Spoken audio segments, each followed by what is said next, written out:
it creates a springboard for the next thing. Right. So ultimately, that's kind of everything. Like when I think through it and kind of we talk through this path, if I even mention Appalachian Trail, it kind of comes back to like everyone's like, "Why are you out here? What are you doing?" Everyone's divorced or just got done Eagle Scouts or just retired, just got out of the army. And I had like, I'm here. I'm a why not kind of guy. I'm here because someone asked me and I said, "Why not?" I couldn't think of a reason why not to join. For me, it just kind of was like, got done that. And now I'm like in excellent shape. I have adventure. I've already kind of cut the cords on civilization for the moment. So I was like, how can I springboard it into something else? So like it kind of led to the next thing. And each one, but I think the Appalachian Trail is so unique because it was like such hardship and perspective, just ground down every day for 160 days in a row. That when you come away from it, you just always like whenever I turn on the water, even now, when I turn on hot, I still like, wow. Really? I You still feel still think about it? the gratefulness when I turn on the water and it's like in the shower and it's like hot. Welcome to Miraculous Transformations, conversations about powerful practices that create powerful transformations. Join me as I delve into stories of change and explore the tools and practices that have helped people navigate their paths. You might just find some you'd like to try yourself. So, well, first, let me just start by saying thank you for doing this with me. Sure. And I know that when you sent me that email saying that you were willing to have a conversation with me, and you told me, I have all these different things I could talk about. So I've been really excited to see where the conversation goes. So yeah, will you introduce yourself first, though? It's a pleasure. Yeah, my name's Chris Chaney. I'm kind of a husband, father, adventurer. Currently, I'm assistant principal at the American School of Rio de Janeiro. So kind of built my career off a business path and then kind of went into education, kind of jumping around a lot of locations. And yeah, currently very happy to be where I'm at, but always looking forward and what adventures may come ahead. So yeah, I'm really excited whenever I get a chance to talk to you. It's always fun. We've had so many shared histories and different places and our lives are running parallel. So always cheering for you and it's really great to connect and have a conversation. So Thank you. Yeah, I agree. One of the things that I was talking about earlier today, I was telling David, who he said, "Who is your conversation with today?" And I told him, and I said, one thing that I remember when I very first met you, you had come to visit Korea, but you had already decided that you were going to move there. So it wasn't the first time I met you, but it was within the first year of knowing you. And so just to clarify, we worked together in South Korea at an international school. And your lovely wife, Jasmine, came the year before you, right?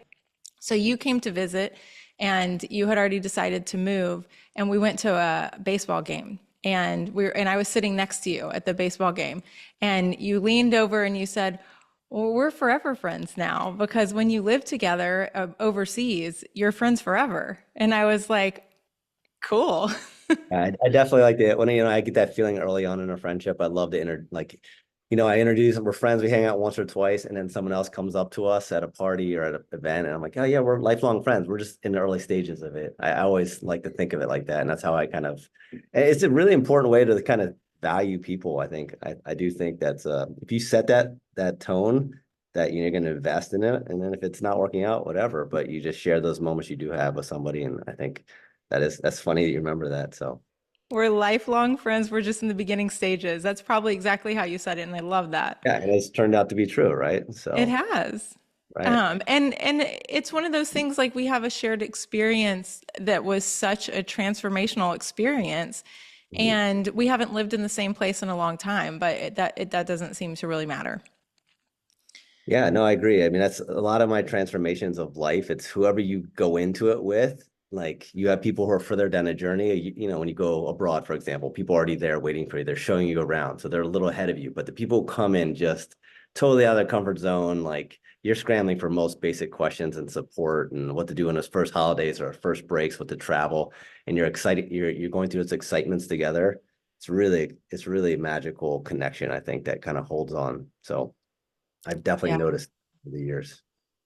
Yeah. So that kind of what you were just saying, like noticing that through different transformational things that you've gone through in your life. So you mentioned several different things and how each transformational experience creates a springboard for the next. And I think that's a really cool perspective to have, as opposed to I'm building to this one thing and this is going to be my pinnacle experience, and then like everything else is going to be mundane or downhill from there. I love this idea of just springboarding from one to the next, Right. and not in an Yeah. Yeah, I don't think it's go. an individual thing. I think when you get caught up in it, and when you're in that transformation, whether I love the idea of like a marathon. People think it's a race. It is a race. I run them, but it's not something that it's an experience. It's like you sign up for it. It's 6 months out. It's 6 months of training. It's 6 months of building your fitness, getting better sleep, eating well, reading books on it, talking to people about it, getting their experiences, and you build towards it. And at the very end, you do run a 4 hour race, but at the end, you look around and you're seeing all these like-minded people, and they're telling you about other races they've done and other adventures. And you're already at this pinnacle of your fit, and you have all these things. So then you can just transfer, like turn sideways and like, oh, I'm going to run another marathon, or I'm going to do something else. I'm going to do triathlons, and it kind of builds. And so I do think that's a really cool thing about it. And like the study abroad is when you do it, or work abroad, or what we kind of do, each time you're in it, you meet the community that's also doing it, and they're kind of supporting you, and they're giving you they're planting the seeds for the next adventure. And so when you get done, it's like you already are you're shaping ideas by people who are doing it and currently doing it, and or have done other past life experiences, versus your comfort zone of your hometowns. You can't beat that. It's like the best. It's home, but they aren't always the best sounding boards for you. They kind of think you're crazy when you're like, I'm going to move my family to Brazil. Why? Like, that's crazy. But if you're like, I'm like, Jasmine, call Fleetwood, get your advice from her. Like, call our friends who've done these types of moves, and use those people as sounding boards, because they really will help guide you like keep taking those risks. You put yourself out there, there's a community there to support you, whatever the transformation is, if it's moving abroad or running a race, or anything you do. And they kind of guide you through it, and they give you books to read and articles to read and TV shows to watch and movies. And it's all kind of there to support you. And then that's kind of how I look at it. So, I um, love that perspective. Thank you for sharing that. So, sure. when you think back, so I don't know exactly your timeline, but like I know that you did the Appalachian Trail. I know that you moved overseas. Did that happen before moving overseas? So I kind of was like just the stereotypical, I'm from Pennsylvania and just loved everything about college and high school. And I kind of hit my first peak in life. I was like, it can't get as good as this. I just love it. I'm playing sports and like chasing girls and having fun. It was like the best. So I went to college. It was good. But then I had an opportunity to study abroad, and my sister really pushed me to go to Australia. So I went for a year. And when I came back from that year, I was blown away, because got into running long distance. I picked up the guitar and learned that. And I just had done a million different things and talked to people, and put myself into a lot of really cool situations. And I came back, and all my friends, I was like, what was your year like? And they had just went to the same bars over and over and did the same. Not, there's nothing wrong with that, but like I had a new perspective of it. So I finished up my senior year, had two choices: finance in Pennsylvania, Vanguard, great job, high paying, or take a risk and move to South Florida. I only know one person down there, but I took the risk. Got down there, settled into a really nice job managing like a golf course, and it was super magic. Loved it. But then I kind of settled in. I was like, this is going to be my one precious life. I'm just going to work in this one place for 40 years. Like, it's such a good job, and I love it. But I my didn't know that you moved to South Florida. yeah, so it was pretty magic. It was just my cousin like had told me about this job, and I was like, yeah, you know what? Why not? Like, I'm just gonna go. It was November, so it was perfect timing. It was getting cold in Pennsylvania, and I had this like, well, I want more. I want to do one more adventure. So like that wasn't my last adventure. So I went down there, I settled in. It was great. It was managing a tennis center and golf course, and celebrity tournaments, Fed Cup day. It was just really like a great job, high energy. But you work holidays, weekends, all the fun times that you start to sacrifice, which is fine. Yeah. But my best buddy's mom passed away, and I asked him what he's going to do, and he's like, I'm going to hike the Appalachian Trail. And I was like, okay, like, can I come? Like, he's like, really? I'm like, yeah, let's do it. And I had no clue. I had no clue what it was. I thought it was a 2 week hike, maybe. I had no clue it was a 6 month, like, grueling hike. So, but we talked through it. He's my best buddy. He's my best man. I was like, I'm committed to doing this. I can always probably come back to this job. So we connected. We decided to do it. it was just 150-ish days in the woods carrying a 55-pound pack, just rough. It's so romanticized in theory, but in day-to-day grueling, the campfires is amazing. The humanity that you come across, there's these trail angels out there that plant sodas in the creeks, and like you Oh, walk across the cool. field and they invite you for a barbecue. Like they went out there specifically to get, like, you hitchhike all the time, like long hitches, like 20 miles, and you smell like you're gross. Like, why would you pick me up, right? So there's a lot of really cool connections there.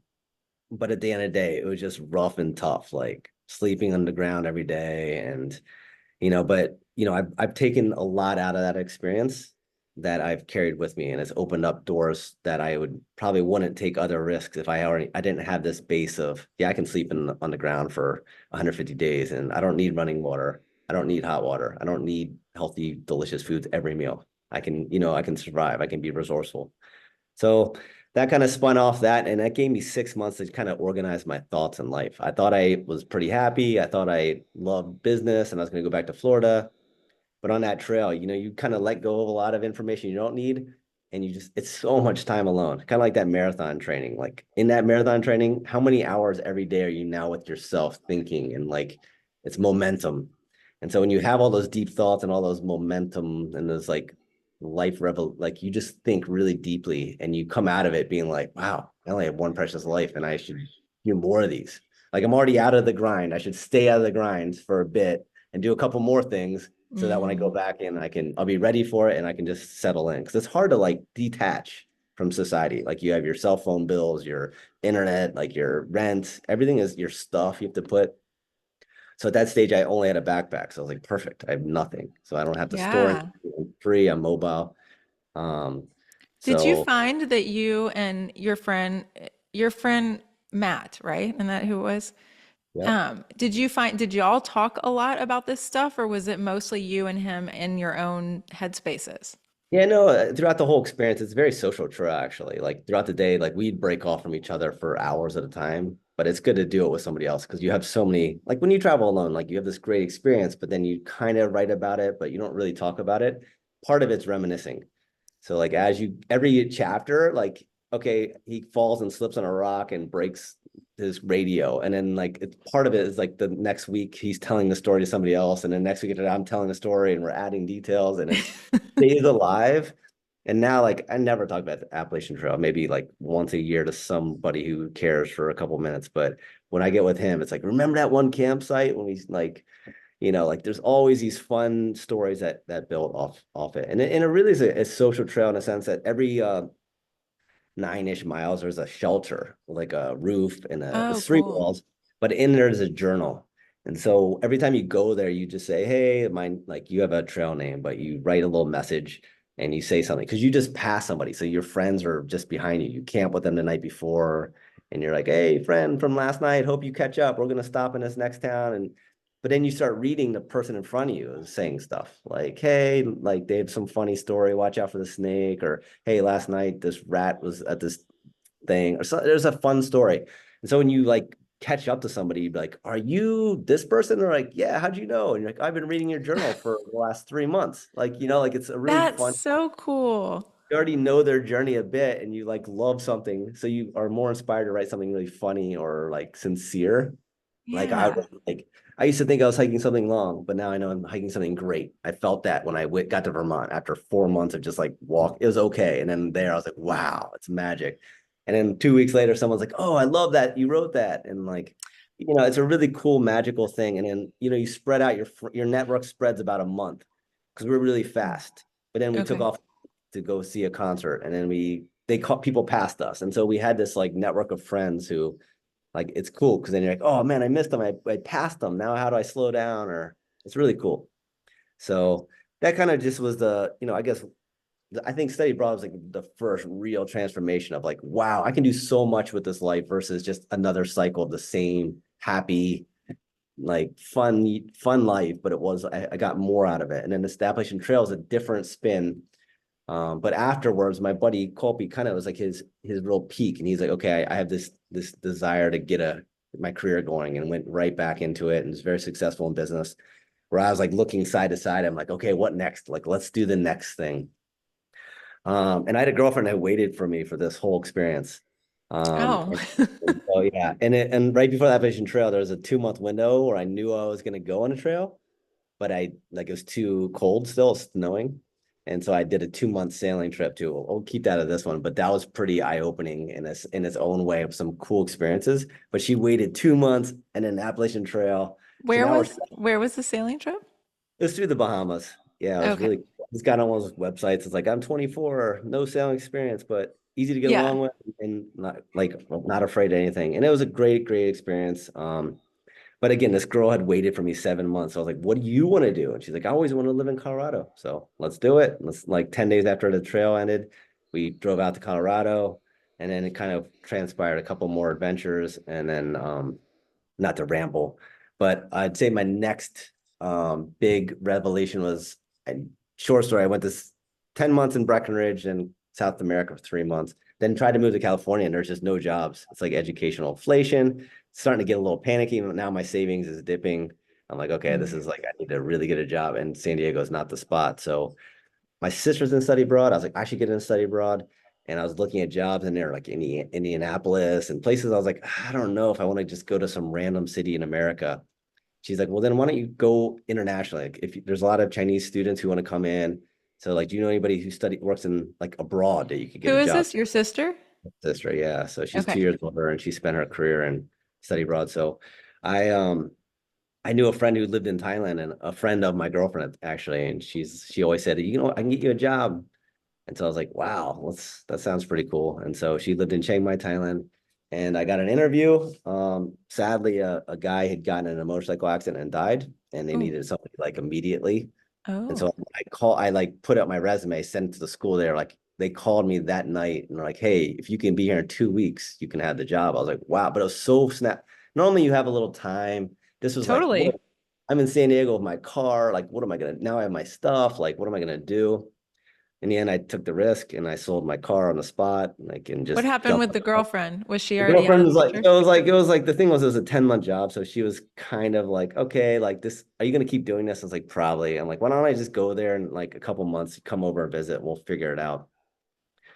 And basically got there and she kind of went on her own way and she moved to New York City and kept her adventure going. And I don't know, it wasn't like this is done and over, but I got to Thailand and I totally shifted gears. It was incredible. It was a boarding school, so it ate up a lot of my free time with just like Right. simple joys of taking kids on hikes and I don't know, weekends you're just taking the kids out and doing swimming waterfalls and What going was your elk. position, the first one there? I got there right at summer camp kind of time, so I was like a summer camp director. I have a business degree, so I taught one class of business, but then my boss was like, if you want to stay and work, you have to get a teaching degree.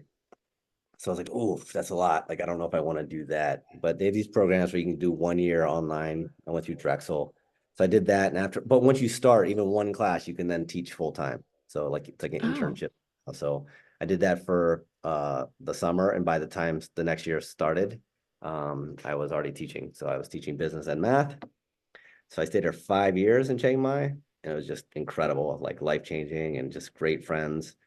And it was interesting because 5 years in a small little bit, it's very cyclical and people are transient. So you get people coming and going. And I got there and I was tied. I was like with all the ties, I was going road trips, like really sinking in the tie. And then I had some friends, really good friends come in for 3 years. And I kind of shifted gears and kind of went more Western and played softball on the weekends. And then Jasmine, my current wife, but girlfriend at the time, sorry, came and like I shifted gears again, and then she left, and I was like, "See ya." Like I'm not going to Korea. Good luck. Like we would just, you make these decisions. Like when I say she made a decision to move to Korea, we'd kissed once at that time, so it wasn't like this deep thing she was leaving. But then she didn't leave for 6 months, and by the time she left, we were kind of dating. So I was signed on for a year. So we did a year-long distance, and then that transformation of chasing a girl, like her dream was, I mean, her next step in her path was Korea for me. I was like totally not interested in a city of 25 million, cold weather. Like I'm riding motorbikes around as I loved Thailand. So it was a hard sell, but as soon as I went up and visited, it was just such great people. And that's what Korea is, just absolutely high right. education, like the work experience is incredible, and it's a bunch of people who are just high energy playing ultimate frisbee and basketball pickup games, and it was just like a really great community, which is And a what you highly professional community. right. Which I thought, which was when I went there to KIS, I had never worked at Chadwick like you did also, but just in general, I was surprised and impressed, and really that I enjoyed the professionalism that went along with being there as well. Yeah, you're expected to take risks and do a great job, and everyone was bringing their best, and it was contagious, right? Like I loved it, and so I think that's also true. Is like my wife, if we want to move in next when we moved from Brazil, it's like I know I'll find community. If you can find community, like it's not as scary. You just have to have Right. confidence, and the world's easy now. Like everyone doesn't speak English, but a lot of people speak English, and ATM cards and credit cards. It's really an easy experience, and you can jump on planes and Skype and FaceTime. It really softened since my initial experiences where it was like, hey, I'm going away for a year to Australia. I'm not going to be able to like a calling card of 16 digits to then maybe get a hold of somebody, right? It was such a Yeah. wild risk. And now it's Yeah. like you can always change your mind. Like you can always get into it. This is not for me, and I'm gonna transform back and then try something else, right? Yeah. So so, then I locked into my, girlfriend who became my wife, and that in itself is a transformation of just totally going from independent, reckless, like self-discovery to being, okay, let's like create a path together and align on our transformations and our risks. And that led to having a child, which is the craziest adventure of them all. Like, it was a perfect timing because I was like, I just want to go to every country in the world and get crazier and start getting deeper into the jungles. And then I had a kid and I was like, oh no, this is the ultimate. This is magic. And so that piece. And then once you add the kids, so now I have two kids. Now we're doing these transformations, these journeys together. It's pretty cool. And so I really I found my way by just kept taking risk and being open. Like if it's not working, it's feeling like stale a little bit to move on. And sometimes it was like forced upon me, like COVID. It was just like, or my another Mhm. moment where my wife's father was passing away. We had to make it. We're like, let's move home. And I was like, not ready to, but I was like, listen, this is the right thing to do. And now we are back abroad, and it worked in that way. I don't say the right way. It worked in that way. And um, I don't know. And I think just you get a hold on to the good friends and they keep inspiring you and you can keep jumping in. And I love when a friend visits or you visit and you can kind of hear what they're doing in their paths and kind of learn from them and all the cool things they're doing. Like obviously what you're doing is super rad. I can't do that with kids. I need a little more stability, but that's like a seed that's planted for later, even Yeah. if it's just a summer thing. Like I think if we do move back to the US, I'd want to really use summer as well. And I'd start looking into do I Yeah. work at camp? Do I do what you're doing with the house sitting and stuff like that, or pet sitting? Sorry, there's so many cool things out there, right? And that you get those by like talking to people and I feel like energizing off their ideas, right? Well, and one of the things I feel like I'm hearing you say is that having these experiences is one of like you're putting yourself in the position to lead to more of these experiences, and it gives you this feeling of of movement. Like it's okay, you have the ability to move from one place to the next, to try something, and if you don't like it, you try something different, and it just gives you that feeling of flexibility. It gives you like a flexible thinking perspective to life. Right. And I think it's really cool that you and Jasmine have children and you live abroad and you still have this perspective, even though you said, well, you need a little bit more stability. I mean, you still have this perspective on life that you try something. If you don't like it, you try something different, because you guys have already moved a bunch of different times with your kids and lived in different places and had different types of jobs, and you travel all over the world with them. And so you have been able to maintain that because you were really set up well for it through your previous experiences, I think. Yeah, and I think like also we have friends who are out there doing like when we moved to Brazil, we had a friend who was at the school. Like, right. We have somebody already on the ground saying, no, just come, you'll love it. And that means a lot, right? And so Yeah.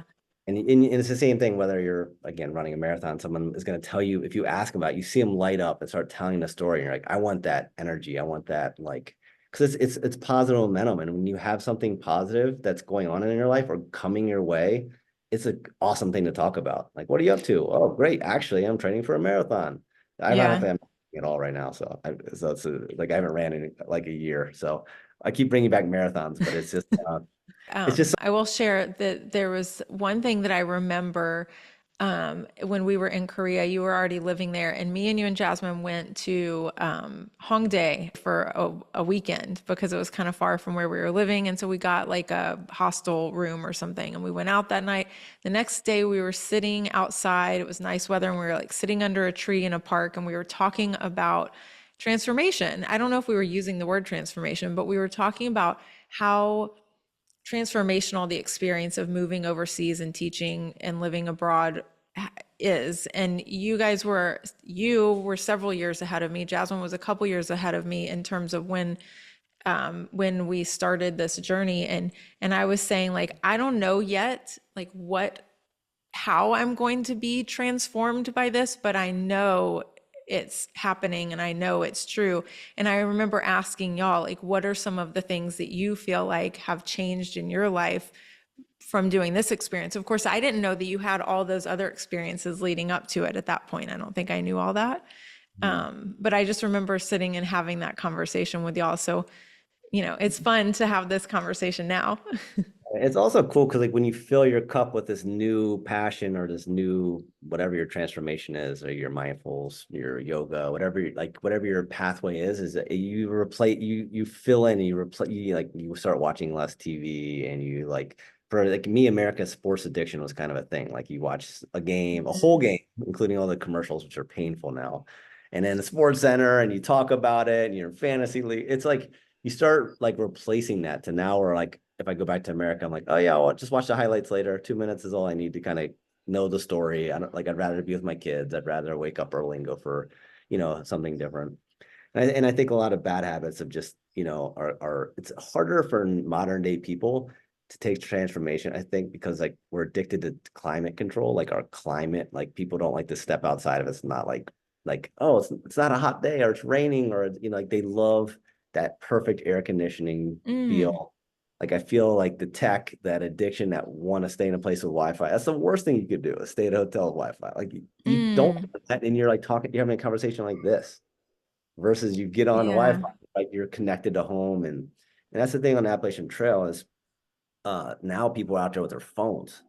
Like, we're out Yeah. there, there's no phones. Like, you can have a phone, there's no service, there's nothing. Now people are, like, out there in their tents on Facebook. And we picked our friend up who was doing the trail a couple years ago, and brought him back to our house in Philly for a couple days. And we went to pick him up. Everyone was at a, like, kind of a bar, and it's like, the trail goes through a town, and everyone's on their Facebook and sending, like, it was such a strange concept, because, like, when we were at that same place, it was just like you walked in and you just couldn't wait to see people and talk. And it was a different experience. But I think tech addiction, climate control addiction are just in our habits, just like, are just so addictive these days. I don't know.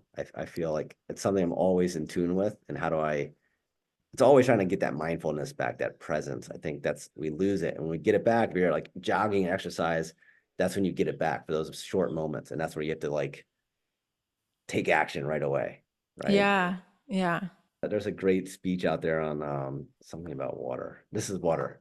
Yeah, such a good graduation speech. But it's all about just, like, being present. And, like, when you're standing in line at the grocery store, like, and you're paying Oh, your yeah. I've listened person to in that. front of you, like, that's such a great, like, reminder of, like, I always, when I'm at a grocery line, I think of that speech, and I'm just like, yeah, I'm just like, I should be enjoying these 10 seconds and have this thought. I should be thinking and having fun with my imagination and my creativity, and my actual presence, versus being upset that this person in front of me is being slow, or right. It Yeah. is cool. I like that reminder.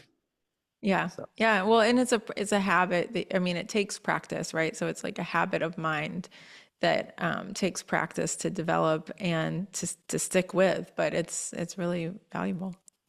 right.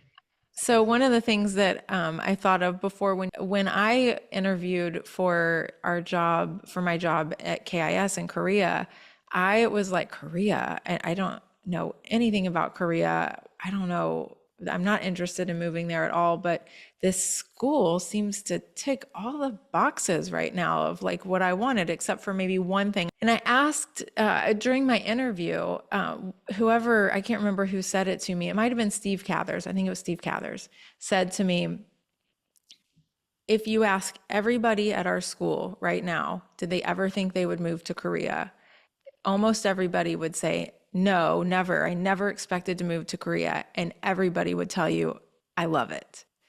And I was like, that's pretty convincing. Right. I'm in. Not really. I took like Right. 10 days to decide, but still, For sure. I was, yeah. And I think there's a culture within each transformation too.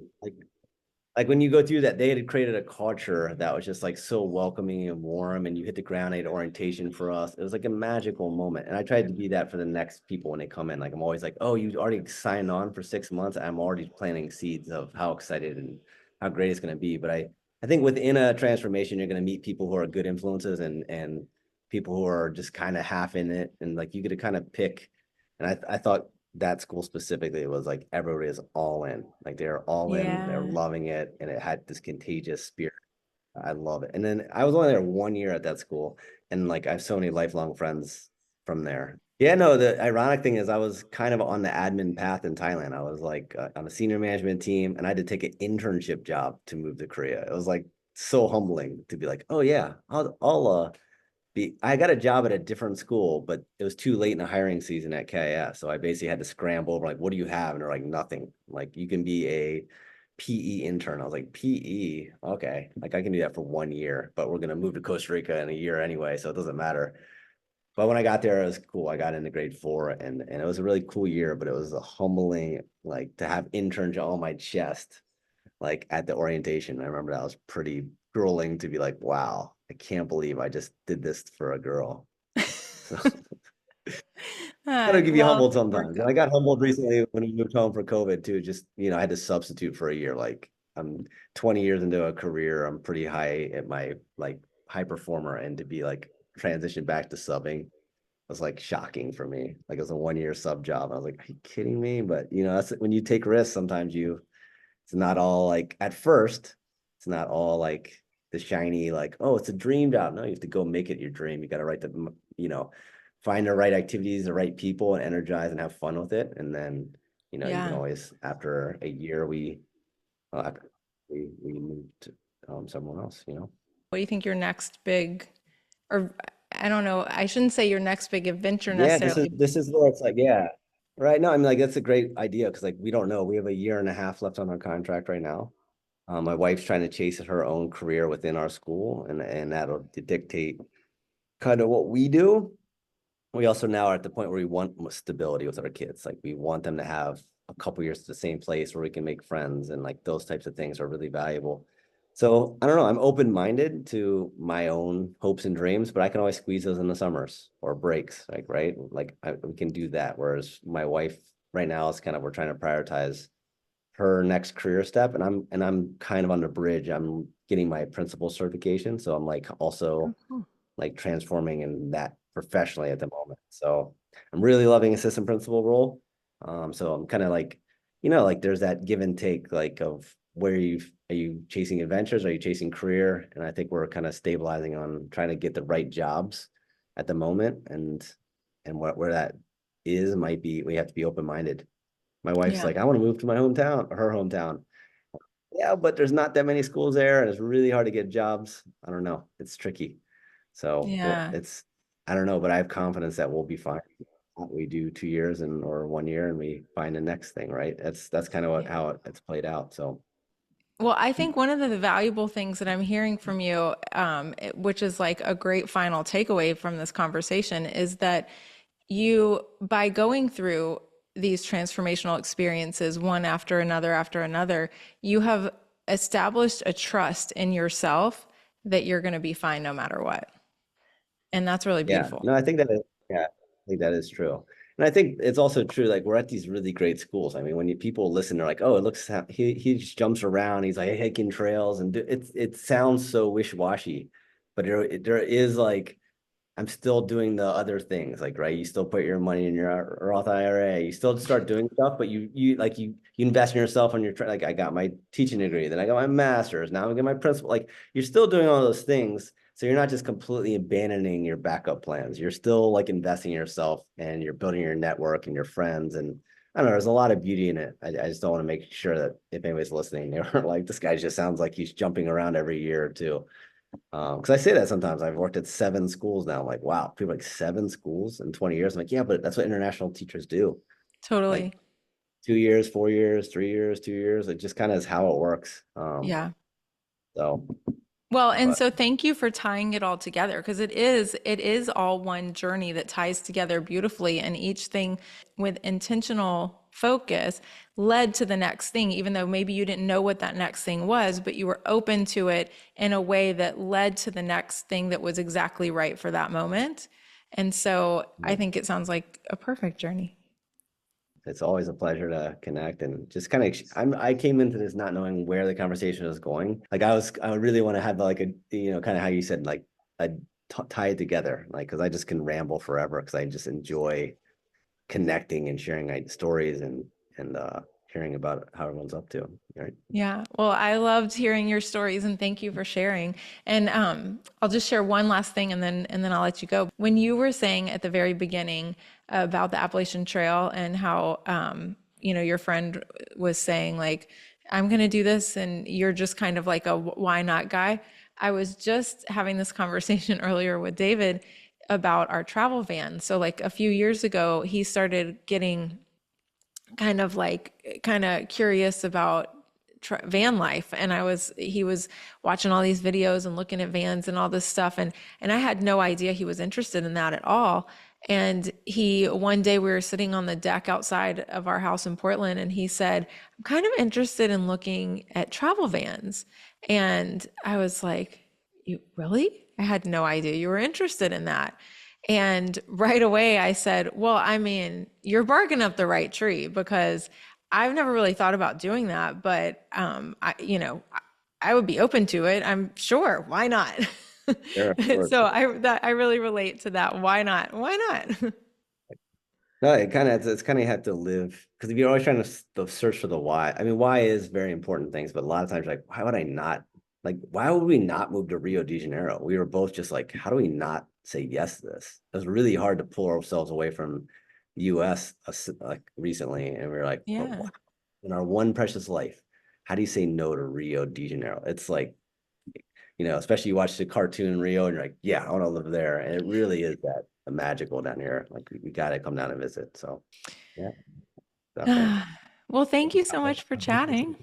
Yeah, for sure. We'll definitely see each other around sooner or later. So Yeah, well, and I appreciate you taking the time. I know that your kids are in the background there, waiting for you. So I will let you go hang out with them. always a pleasure, and so grateful to get to exchange some smiles with you.